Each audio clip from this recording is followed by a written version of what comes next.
नमस्कार दोस्तों, जय श्री श्याम। आज की वीडियो में हम एक ऐसे इन्वेस्टर की बात करेंगे जिनने ग्रो एप्लीकेशन के माध्यम से एसआईपी कराई थी। ऐसा नहीं है कि इनने एक साथ 18 एसआईपी कराई थी, कभी इनने 5 एसआईपी कराई, कभी 7 कराई, कभी 2 एसआईपी कराई। तो ऐसे करके जब ये एसआईपी करते गए तो कंटिन्यू वे में सेबी इनकी एसआईपी कैंसिल करता हुआ गया। अब बात ये आ रही है कि सर एसआईपी कैंसिल क्यों हुई है, और जो कैंसिल एसआईपी हुई है सर उसका रीजन क्या है, और जो कैंसिल एसआईपी है क्या मैं वापस से उसको रीस्टार्ट कर सकता हूं या नहीं।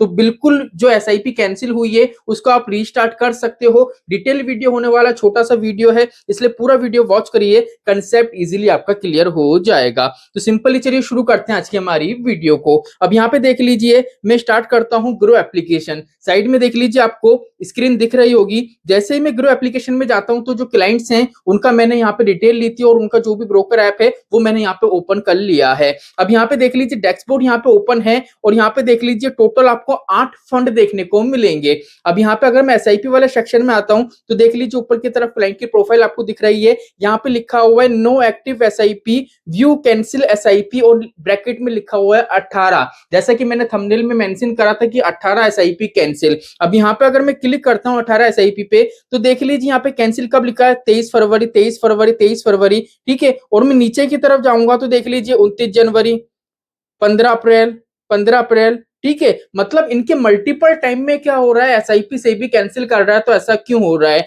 ऐसा इसलिए हो रहा है, पहले तो रीजन समझो। क्योंकि क्या होता है, 3 महीने से ज्यादा के लिए अगर आप आपकी एसआईपी है उसको कंटिन्यू स्किप करते हो, जैसे पहले महीने स्किप कर दी, दूसरे महीने स्किप कर दी, तीसरे महीने स्किप कर दी, तो सेबी क्या करता है, फिर आपकी एसआईपी है वो खुद से ही कैंसिल कर देता है। अब मान लीजिए आपकी एसआईपी मैनुअल एसआईपी है, अब मान लीजिए आपने एसआईपी पे नहीं करी, स्किप भी नहीं करी, तो आपकी एसआईपी क्या होगी, फेल्ड हो जाएगी। कंटिन्यू 3 महीने तक अगर आपकी एसआईपी फेल्ड होती है तो भी क्या करेगा, सेबी आपकी एसआईपी है वो खुद से कैंसिल कर देगा। तो सर के केस में यही हुआ है। सर को इतनी नॉलेज नहीं थी, सर को तो बस ये लगा कि मेरी मैनुअल एसआईपी है, मैं पे नहीं करता हूं, तो यहाँ पे कोई पेनल्टी नहीं लग रही है, मेरा अकाउंट में पैसा नहीं है, चलो ठीक है पे नहीं करता हूं। तो कंटिन्यू वे में जब वो पे नहीं करते गए, एसआईपी फेल्ड होती गई, और एक टाइम ऐसा है कि सेबी उनकी एसआईपी है वो कैंसिल पे कैंसिल करता हुआ गया। तो यहाँ तक की चीजें समझ में आ गई। अब बात आ रही कि सर रिस्टार्ट एसआईपी, इस एसआईपी को जो हमारी एसआईपी कैंसिल हुई है उसको स्टार्ट कैसे करें। तो सिंपली देख लीजिए, जैसे यहाँ पे फंड है SBI large and mid cap fund.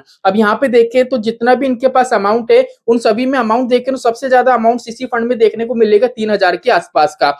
कौन सा है, SBI large and mid cap. अब एसआईपी वाले सेक्शन में आना है, व्यू कैंसिलेशन एसआईपी पे क्लिक करना है। यहाँ पे लिखा है SBI large and mid cap, इनकी 500 रुपए की एसआईपी ने क्रिएट करी थी। अब यहाँ पे सिंपली क्या करना है, आपको रिस्टार्ट एसआईपी पे क्लिक करना है। जैसे ही आप रिस्टार्ट एसआईपी पे क्लिक करोगे, अगर आप डेट चेंज करना चाहते हो, अमाउंट चेंज करना चाहते हो, तो यहाँ पे क्लिक करके चेंज कर सकते हो। जैसे देख लीजिए यहाँ पे कैलेंडर आ जाएगा, इजिली आप यहाँ पे चेंज कर सकते हो। अब सिंपली क्या करना पड़ेगा, आपको स्टार्ट एसआईपी पे क्लिक करना है। जैसे ही आप स्टार्ट एसआईपी पे क्लिक करोगे तो आपकी जो प्रीवियस में एसआईपी थी जो सेबी ने कैंसिल करी है, उसका जो फोलियो नंबर था, उसी फोलियो नंबर में आपका जो ये एसआईपी करोगे वो ये पैसा आपका ऐड होता हुआ जाएगा। ठीक है, मल्टीपल जो नया फोलियो है वो जनरेट नहीं होगा, क्योंकि हम रीस्टार्ट एसआईपी कर रहे हैं। तो पुराना वाला जो फोलियो था जिसकी एसआईपी कैंसिल हुई थी, उसी फोलियो में आपका इन्वेस्टमेंट है वो जुड़ता हुआ जाएगा। और यहाँ पे जो आपका डैशबोर्ड में अमाउंट दिख रहा है आपका, जो आपको SBI large and mid cap दिख रहा है जिसके आगे 3000 लिखा है, आप जितनी भी एसआईपी पे करोगे वो इसी में जुड़ता हुआ जाएगा,